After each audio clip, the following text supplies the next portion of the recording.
ex-husband started cheating on our honeymoon. Let's get into it. So this is a story time. Let's talk about it. Hey, beautiful people, how you all doing today? It's your girl Destiny here, and welcome to my channel. How have you all been? Hope you guys are doing great.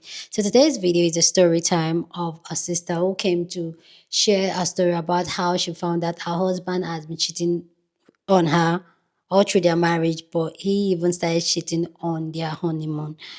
This is a long story time. It's about 30 minutes. It's about 30 minutes, like 28 to 30 minutes. So I would advise you to get something doing or grab something to eat, but just be in an active mood to hear the story. Okay. So let's go check out this story time and then I'll come back and share my thought on what I think about it. My ex-husband started cheating on our honeymoon. Let's get into it.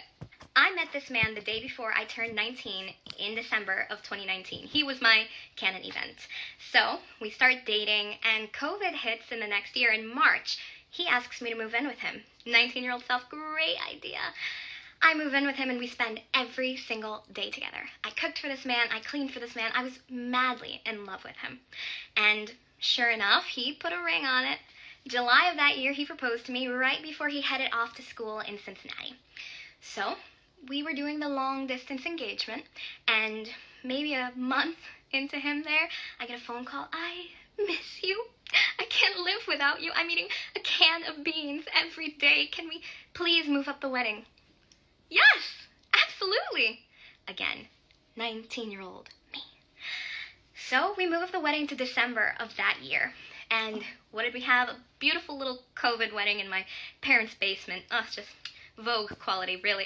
And so we honeymooned in Cancun. And our first night of the honeymoon was New Year's Eve. And what did we do that night? Yeah, I'm tired. We're done. Well, he wasn't. He then proceeds to take photos and videos of me and run off to the bathroom and send them to a 55-year-old woman from our church.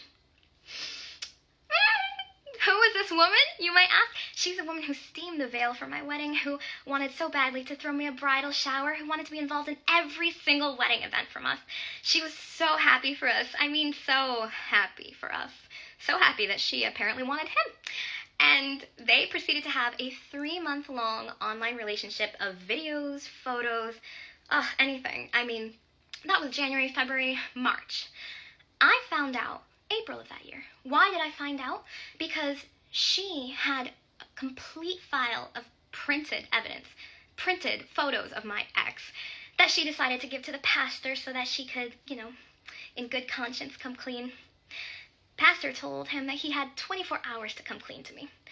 So that night, he came white as a ghost, shaking. I have something to tell you. What is it? What happened? What's wrong? I sent photos to another woman. That's all I got before I melted down, ran to the bathroom. I mean, my world was crashing. I was 20 at this point, newly married, and thinking, oh my gosh, I am going to be divorced at 20.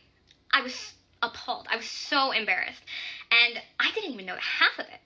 The next day, he goes off to school for the whole day, and the pastor calls me to check in, make sure that he had gotten everything off of his chest. And that's where I found out everything. But let's save that for part 2. My ex-husband started cheating on our honeymoon. This is part 2.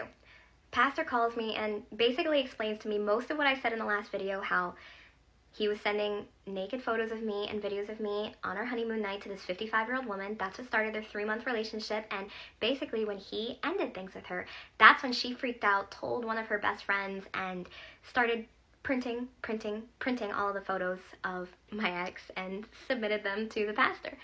So that day, I waited for him at home with my bags packed, ready to go. And I gave him a shot. I said, come clean. What are you going to tell me before I leave? He addressed a couple of the red flags that we had while we were dating, one of them being his birthday. I treated him very well. I got him a lot of new clothes, made him a dinner, and I really wanted to make him special that day, and I found out from a friend of his who was there, oh, I'm so excited for your birthday party tomorrow, man.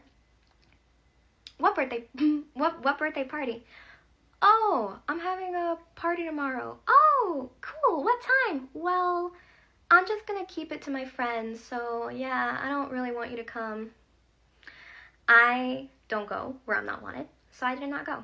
We didn't talk at all that week because I thought, okay, if you don't want me there, you don't want me. But it was Valentine's after that, and he called me, patched things up. He has always been so sweet, so gentle with his words, and honestly, that's why he was able to manipulate me so well. I was already so madly in love with him that I took him back every single time. But whole point of that birthday party, yeah, he was sleeping with someone else that night. So yeah, I definitely would have killed the vibe if I would have gone. But he confesses that to me, and he confesses some other minor lustful issues that he had the whole time that we were dating. But regardless, I went to Michigan, tried to clear my head, and his parents sat me down, begged me to stay with him. I mean, pleaded with me. He's a good man. He made a mistake. You don't want to be divorced at 20. And they were right. I did not want to be divorced at 20. I was so embarrassed by everything that I said, you know what, I'm going to give this a shot, because if this goes down, it will not be because of me. That summer, we go to Michigan to spend time with family, and I get a full-time job to support us because he's a musician. And I asked him to get a job. He said, okay, I can do that. May, no job. June, no job. July, no job. August, he scored. He got a job at Sherwin-Williams for 1 week. 1 week. And after that, we moved back to Cincinnati for his last year of his master's program. I gave it a fresh start. I said, you know what? Summer was awful. Fought through the whole thing, but I said, you know what? Fresh start. You're in school. I'm going to work full time. We're going to make this work, you know? And he treated me really, really well that fall semester. I mean, it was my birthday. He tried to make me feel special. And then that winter semester, again, things are going well, and he ends up auditioning to be in the President's Own United States Marine Band. He won the audition, and we were moving to Washington, D.C. for him to work in the White House and play his dream job. I was so thrilled because in that job, you cannot cheat. As a Marine, if you are a cheater, you can be dishonorably discharged. And why would you want to lose a job where you're earning a salary, vacation time, health benefits, 401k, everything as a musician? Musically, it's one of the best jobs that you can get, one of the best job security that you can get. And so I had peace. I thought, this is now January, February of 2022. So this is entering the second year of our marriage. I thought, I'm safe. He's not going to cheat again. He's not going to mess this up. I was wrong. But that's why we stayed. And so next part is going to be how our moving to DC went. My ex-husband started cheating on our honeymoon. This is part 3. We're now moving to Washington, D.C. because he got a job with the President's Own United States Marine Band. You cannot cheat in that job. You threaten losing your job. So I thought, great, there's no way he's going to jeopardize that. I can stay with him. I'm going to be safe. We can work on anything. And he was graduating with his master's that spring, right before we went to D.C., so I threw him a big going-away party. 2 a.m., my 2 best friends are also at this party, and they run in, Melissa, go get your man. Why? There's a girl all over him, talking, chatting, rubbing him, laughing. I'm like, oh. I run outside. And I'd seen this girl before. I'd actually asked him not to speak with her anymore, not to be friends with her anymore, a couple weeks prior. She came over to our house with another mutual friend of ours, and she came in, Brent, oh my gosh, so good to see you. Melissa, so good to finally meet you. Finally. Who are you? Turns out she and my ex had been friends the entire year of school. They'd gone out in groups together, they'd hung out, and from what I saw, they were pretty close. Now, I never had any issues with her personally. She was a sweet girl, and you know what? Maybe we could have been friends. She had good intentions. However, I knew my ex, and he did not. So I had asked him not to be friends with her anymore. This was a boundary that we had set very early on in our marriage because of some infidelities that he had while we were dating, obviously because of what he did on the honeymoon, because he just had no boundaries when it came to female friends, with how close he would get to them, how emotionally involved he would get with them, and he would just embarrass me, honestly. And so the boundary we had set, I asked him to respect it. He said, absolutely, I can do that. 2 a.m., this party, I'm running out, and she's all over him. I lost my mind. Brent, come inside. Can I talk to you? Can I pull you for a chat? I lost my mind on him. I was like, I can't believe this. I already asked you respectfully. I already asked you nicely. no, you're being insecure, like, this is the last time I could have seen her, like, we're moving away, you know, and honestly, like, her family lives near DC, maybe we can go hang out with her more, this and that. No, no, no, I asked nice, I'm asking twice. Why is this still a conversation? And I basically gave him the ultimatum that night. I said, if you speak with her again, if you hang out with her again, if you're Facebook friends with her, we're done. Because I'm not going to let you do this to me again. I'm not going to let you gaslight me saying it's nothing, it's just a friend, this and that. Later on, when we did separate, he fully admitted to me he had every intention of sleeping with her and wished that he would have. So I wasn't that crazy. Anyway, we moved to DC, and the first 3 months are a lot of work for me. I'm working 40 hours a week, and then I'm also driving 1 hour there and 1 hour back. Busy, busy, busy. He was not working as much. Yes, he did have the job. However, it was like probationary training period, so he was home every single day for like 3 months. So I'm busy, busy, busy. He's barely doing anything. I just remember he was very, very quiet, very, very depressed that season, and I just felt like things were really off between us, you know, and then he decided to go for a tour an entire month with this Marine band, and so I go to Michigan for the month because I don't want to spend it alone in DC, and I'm checking in on him, hey, good morning, how's it going? Good, fine. I'm getting short answers. Some good mornings I didn't get. Most good nights I did not get. It was almost impossible to hear from him after a concert because, oh, I'm going out with the guys from the band, oh, I'm going out doing this, I'm busy, busy, busy. You know what, I said, all right, well, when he picks me up in November, we'll fix it, we'll talk about it, we'll be fine. Picks me up in November, we're on the drive from Michigan back to DC, 10 hours, we're about halfway in Pennsylvania when his maps turn off on the phone. Hey babe, can you fix that? Yeah. Grab the phone, fix it. What else can I find? So I'm looking through the chats, I'm looking through the photos. First of all, I'm seeing a photo of him on the beach in a bathing suit. Yeah, you were busy, man, you were busy, busy. Anyway, I go to Messenger, and I see that the entire month, usually after concerts, late at night, 1 in the morning, 2 in the morning, who's he checking in on? This girl from Cincinnati. Hey, I miss you, how are you? Just want to see how things were. Yeah, it's been so long, this and that. It was never her initiating either. Like I said, from the beginning, we could have been good friends, could have had a connection because I did like her, but it was my ex who I knew had ill intentions with the connection he had with her. I blew up, literally grabbed the steering wheel and pulled us over because I'm like, there's no way. You're doing this to me again. He's screaming. He's like, what are you doing? I'm like, what are you doing? What are you doing? Again? I threatened you with divorce and you're totally fine? You're totally fine with this? You see no problem with this? He's white. Oh, man. I'm sorry. I just, and I'm like, take me back to Michigan. I'm done. No, please, let me get us back. We'll talk about this in the morning. I have work, you have work. I don't care, take me back. He finally begged and convinced me to take us back. He took us back. I go straight back into my work week. He goes back into his, and, you know, he starts the song, let's do therapy, let's do counseling, this and that. And I'm still like, I don't really know. So finally, he knew that I really, really wanted a baby grand piano. So he goes, all right, well, we'll get you this baby grand piano if we can fix things. Okay. Because I really wanted that baby grand piano. That was the whole year of 2022. So I'll pick up our issues in 2023 in the next video. My ex-husband started cheating on our honeymoon. This is part 4. We're now entering our 3rd year of marriage, and he was doing the counseling, he was doing the therapy, and I thought he was getting much better. August of that year, he had a really important solo with the Marine Band, so my parents came down from Michigan to visit and watch him play. I'm cleaning our house the day before. I don't get to bed till around 3 in the morning, but when I get there, my ex is asleep with his phone right next to his hand. That was completely out of character for him. He would always set it on his nightstand. So I grab the phone, and I go through it. I reached recently deleted messages where I recovered a conversation of 300 texts. I scroll to the top, and it's the same girl from Cincinnati that he was checking in with. I miss you. How are you? I'm so sorry I've been MIA. My wife won't let me talk to you. She's so insecure. She's so jealous of you. Oh, and she's going, oh no, I'm so sorry to hear that. Did I do anything? Are you even safe? Are you okay?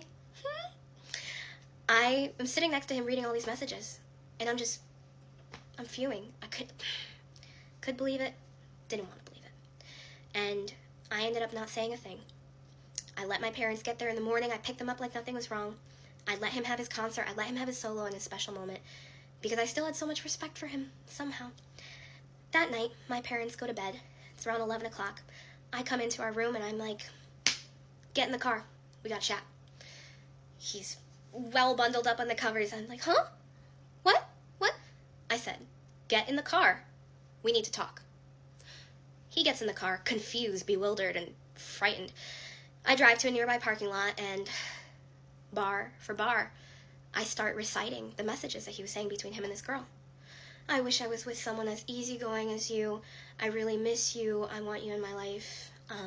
Can I see you soon? And they had been trying to conduct this plan where she was going to come into DC and he was going to tell me, yeah, I'm working at the White House all day, so that they could go out to lunch, she could watch a rehearsal of his, or even meet up after a concert at a late night.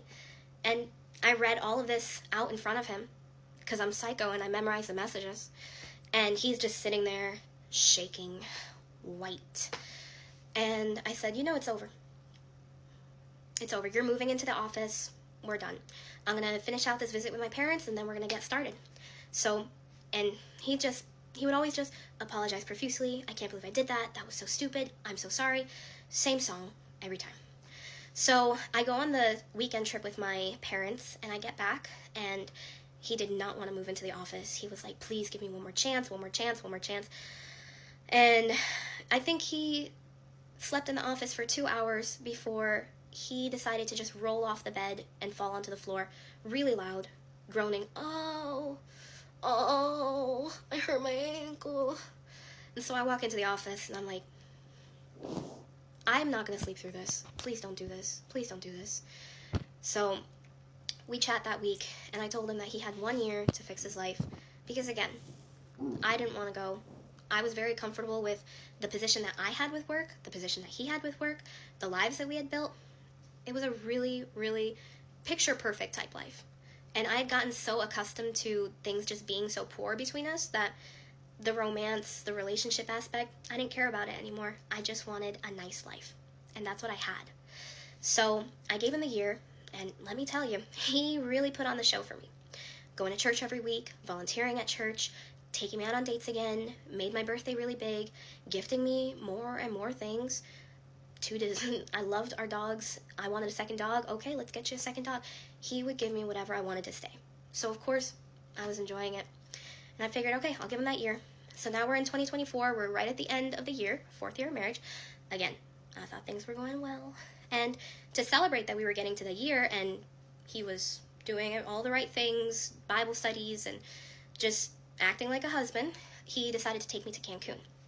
We go to Cancun, a wonderful week there. On the last day of my trip, I was roofied by a bartender.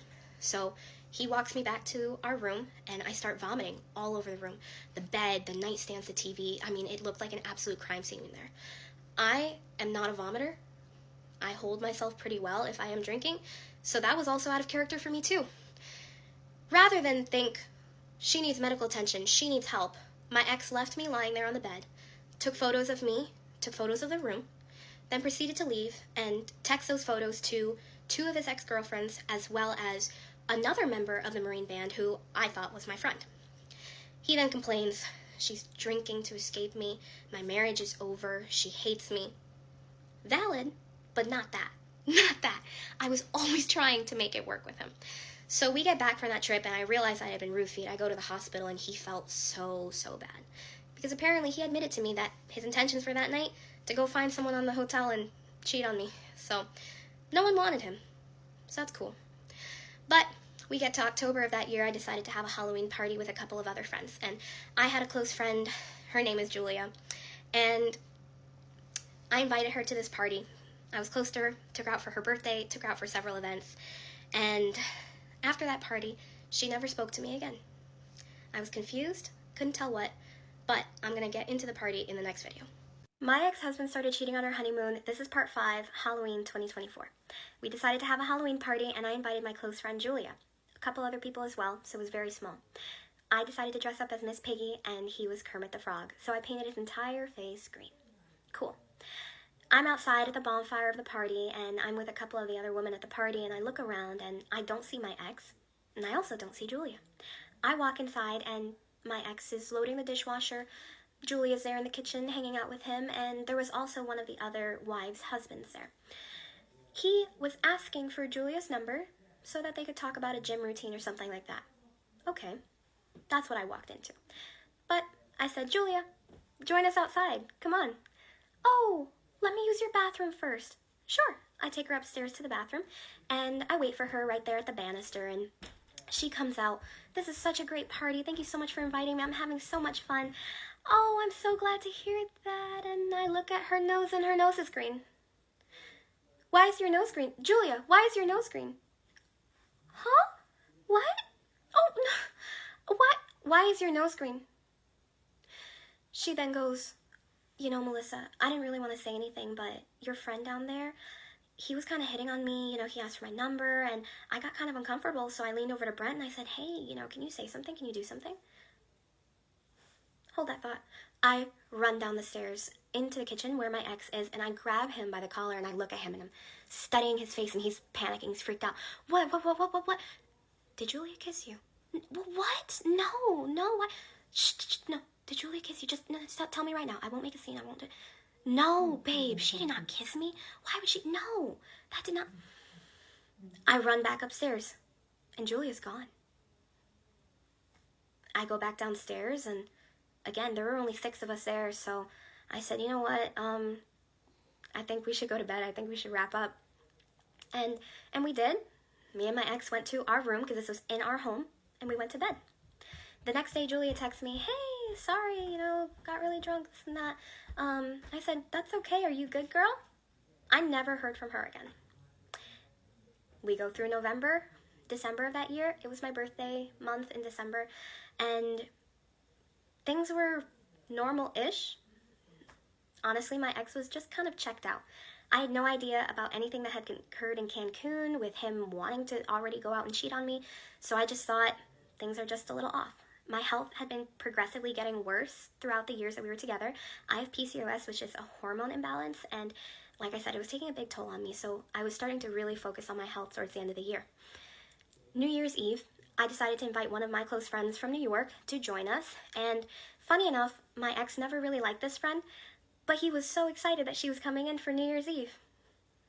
I thought, great, we're turning a leaf where he doesn't hate my friends. And he drops me and my friend off at a New Year's Eve party and goes to look for parking, because this party was in DC proper, so you have to look for street parking. He comes back maybe 40 minutes later, and I didn't think too much of it at the time because everyone's just partying, having fun. But later that night, around 2 in the morning, me and my friend were getting home with him, and he's driving, and we see a call pop up on the screen of the car, and all we see is a phone number and maybe Julie. He shuts off the car instantly, and my friend immediately goes to bat. Who is that? Who's Julie? Who's that? I look at him and I said, hand me your phone. And I swear to you, in the 2 seconds that it took him to shut off the car, he went to the phone and he deleted the call.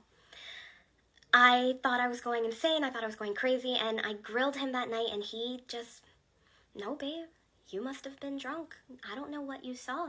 Must have been a spam call. I don't know. There's nothing I could do about it. And like I said, my health was getting so much worse that I was really starting to focus on myself now. When I say focus on myself, I mean not waking up at the crack of dawn to make him breakfast, not taking him all these lunches and doing all of these nice, sweet things that I would always do for him throughout our entire marriage. I started focusing on your extra time going to the gym, getting a fitness coach, making meals that are really healthy and good for me. So January of this year, February of this year, March of this year, I was very, very, very focused on myself. It was great. April of this year, we go to my cousin's wedding out in Georgia. That is going to be its own part. My ex-husband started cheating on our honeymoon, and this is the final piece before I left. In November of last year, I had a Halloween party where I invited my good friend Julia, and after she had come out of the bathroom and I discovered her nose to be green with paint that I suspected came from my husband's face, she vanished. She was hiding in our guest bedroom. And after I went to sleep with my husband went to go have sex with her in our home. Later that year, they continued to chat online, and they attempted to meet for New Year's Eve after my husband had dropped me and my friend off at a New Year's Eve party. Unfortunately, it didn't happen, and she had called him that night to apologize, and that was the call that my friend and I had seen on the dashboard. He claims that their relationship ended earlier this year after Julia allegedly became engaged to another man.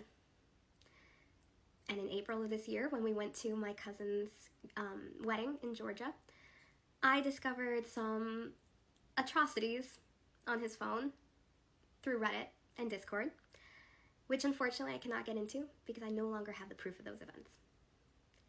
However, it was discovering that allowed my ex to finally confess to me about the affair with Julia. And as I was surrounded by my entire immediate family, I finally realized that our marriage was long over. And I finally had the courage to leave. The next day, our house was for sale. And I got out in less than 2 weeks. I sold everything in that house. And I left so much behind. But I've started fresh since then. And I have my own life now. And as difficult and scary as it's been so free. I don't worry about someone cheating on me, getting me sick, stressing me out. I get to take care of myself now. And I'm really grateful for that. I wish there was more that I could share with you, but there are some pieces of evidence that unfortunately I can't submit online. However, I have made a formal inquiry with the United States Marine Band about my ex-husband's behavior, and I'm eagerly waiting to hear back from them. Until then, I'm just so grateful. I'm so grateful for being able to share my story and be heard. I'm being heard for the first time in 5 years, and it feels amazing. And there are so many people who have sent me messages, who have commented on my stories, just sharing parts of their lives and being vulnerable as well. And I want to thank each and every one of you, because you are the reason that I have a voice now. And I want to honor that. And I would be grateful if I could share some of your stories as well. There are so many people in situations right now where they can't share, they can't be heard. Some of them are still stuck in situations, or others can't do it to the safety of their situation. My hope with this channel is that I can just provide parts of my life that I'm learning from, where I'm healing, hope for other women who have gone through similar situations or going through similar situations, and just some awesome stories. I have a lot of peace from this series because I know that I've only told the truth. I do have witnesses and I do have evidence, and while I can't post all of it, I will post something in my next video. But like I said, I have not lied, and my ex knows that. I don't know why this particular story time just drained me, literally. Like, and I get it. She got married young, da da da da da da da da da da da. But before I share my thought, let me know what you guys think about this story down in the comment section. But as always, please keep it respectful here on this channel. We're allowed to disagree, but do it in a very respectful way. So go ahead, feel free, share your thought. Love to know what you think. Clearly, this is a woman, or this is a young girl that got married really young, and this man knows the label and everything. And this is why, like, this is not me talking down on church folks, okay? But I just feel like when it comes to anybody can be played anyway, but the church folks, I just feel like they hold up this marriage thing into a pedestal that they will stick through the biggest red flags, the biggest disappointment. They will stay through it and go through it and hope that things are fixed. Oh, because the man now goes to church and they're praying, like, come on, like this story, like, I'm happy she's out. I'm happy she's able to find her voice. I'm happy she's living, she's having her own life and she's pushing through it. But I feel like she could have easily have left a long time ago. But because of the standard, and I get it, she was 19, 20, she was young. And this is why, like, I personally am not in big support of getting married young or taking any relationship because your frontal lobe has not developed. She decided to leave when, like, 25, 26, if I'm not mistaken, when her frontal lobe has developed. You see, look at the Nigerian actress Regina Daniel too. About the same thing when she married her husband Ned Nwoko. But now she's 25. So I just feel like give yourself time to grow into yourself. Give yourself time to this infatuation and glamorization of marriage and having a family. A lot of young women just need to stop and just focus on themselves and love who they are, take care of their health, take care of their finance. And then if you find somebody, fine. If you don't, it's fine too. Anyway, guys, let me know what you guys think about this story time down in the comment section. But as always, keep it respectful. Share this video with somebody that you want to be part of the conversation because that's what we do here. We have banging conversation. So go ahead, feel free, share this video. Don't forget to give this video a thumbs up, smash the like button because this helps YouTube to push up my content for more people to see. And that'll be you supporting this channel and this guy here. So go on and do that. Subscribe if you haven't. And I will see you guys in my next video. Deuces.